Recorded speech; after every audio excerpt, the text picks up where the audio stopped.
নমস্কার, আমি পৃথা।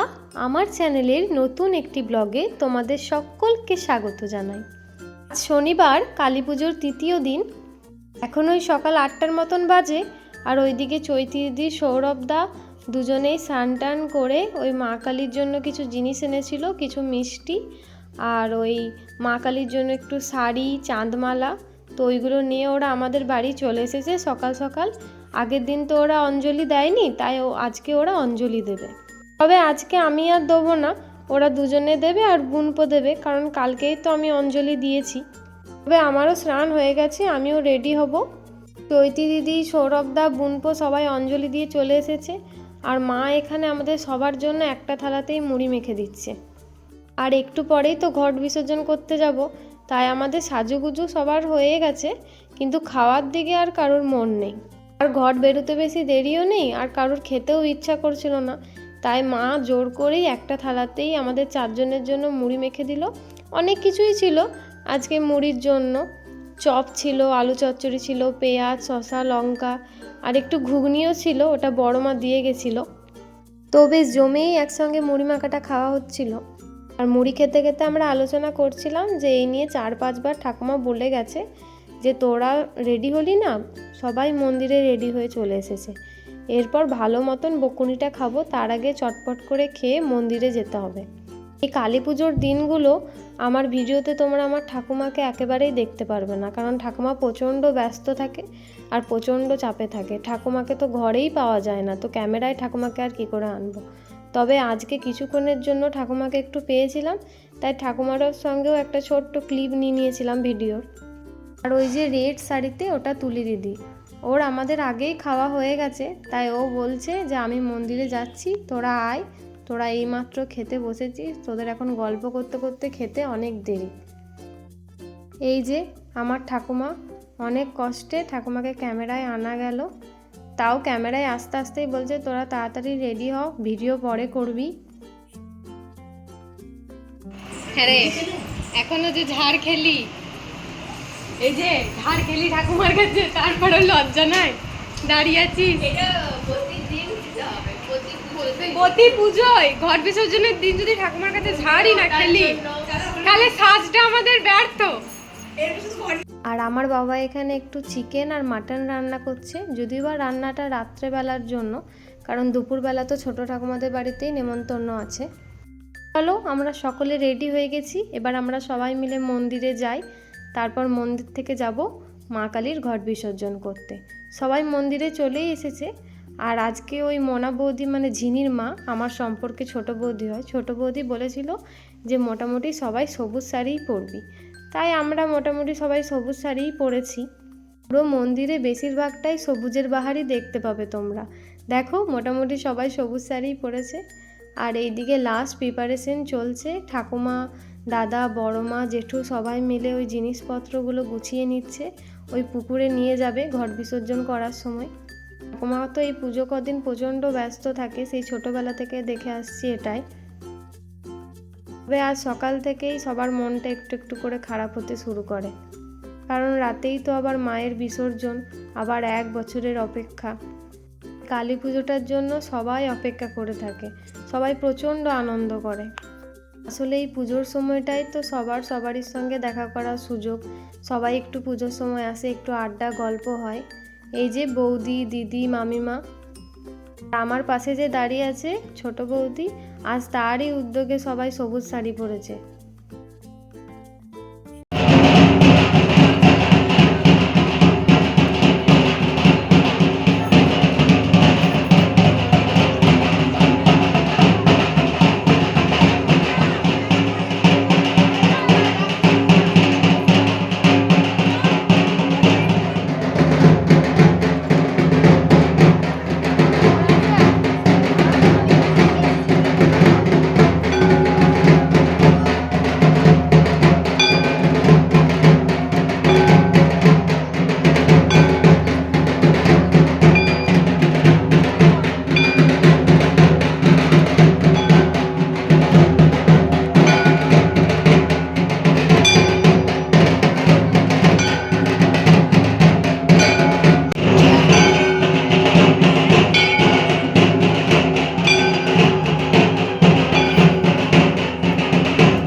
আর তোফা দিদি।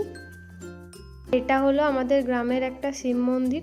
প্রতি বছরই মা কালীর ঘট বিসর্জন করে আমরা একবার প্রণাম করতে যাই এই শিব মন্দিরে। আসলে কালী পুজো তো অনেক দিনই হলো পেরিয়ে গেছে, তবে কালী পুজোর পরই আমি আবার বারাসাত ফিরে এসেছি, কারণ আমাদের কলেজের পরীক্ষা চলছিল। তাই ওই পরীক্ষা আর মেসের সব কাজ একা একবারেই সামলাতে পারিনি, তাই ব্লগগুলো এডিট করা হয়নি। তাই এই কালী পুজোর ব্লগগুলো দিতে প্রচণ্ড দেরি হয়ে গেছে। আর ওই পরীক্ষার পরই আমার প্রচণ্ড শরীর খারাপ হয়েছিল, ঠান্ডা লেগে গেছিলো, তাই ব্লগগুলো আর এডিট করা হয়নি। গলাটা এত বসে গেছিলো যে ভয়েস দিতেই পারছিলাম না, তাই ব্লগগুলো দিতে প্রচণ্ড দেরি হয়ে গেল। এত দেরিতেই তোমাদের সঙ্গে আমার কালী পুজোর মুহূর্তগুলো একটু শেয়ার করে নিচ্ছি।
ঘট বিসর্জন করে এসে মা কালীর প্রসাদ খেয়ে একটু নাচানাচি করে এখনই বাড়িতে এলাম।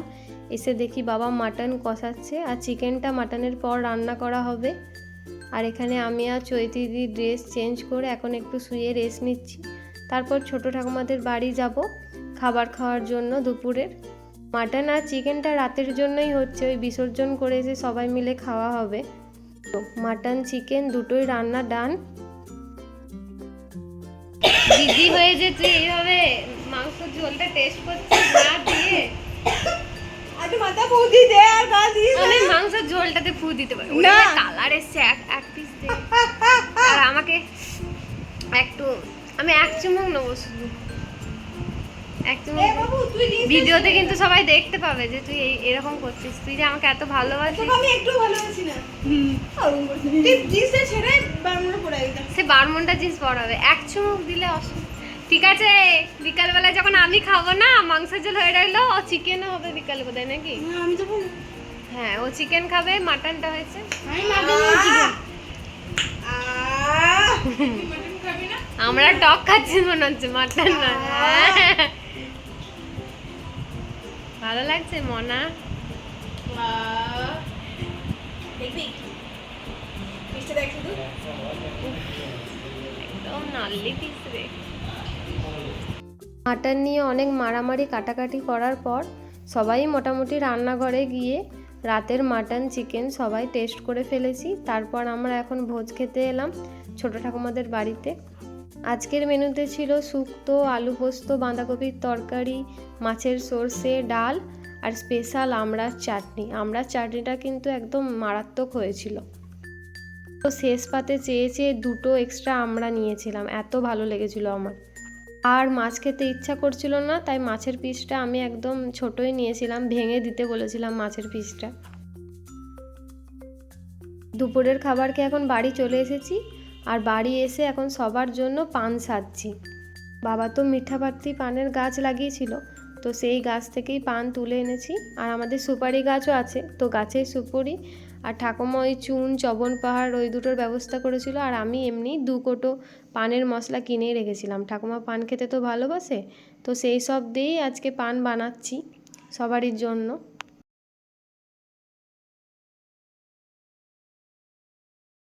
আজকের ব্লগটা তাহলে এখানেই শেষ করছি। আবার আসবো পরে নতুন একটা ব্লগ নিয়ে। ততদিন সবাই সুস্থ থেকো, ভালো থেকো। আর ভিডিওটা ভালো লাগলে অবশ্যই লাইক, শেয়ার আর সাবস্ক্রাইব করে দিও।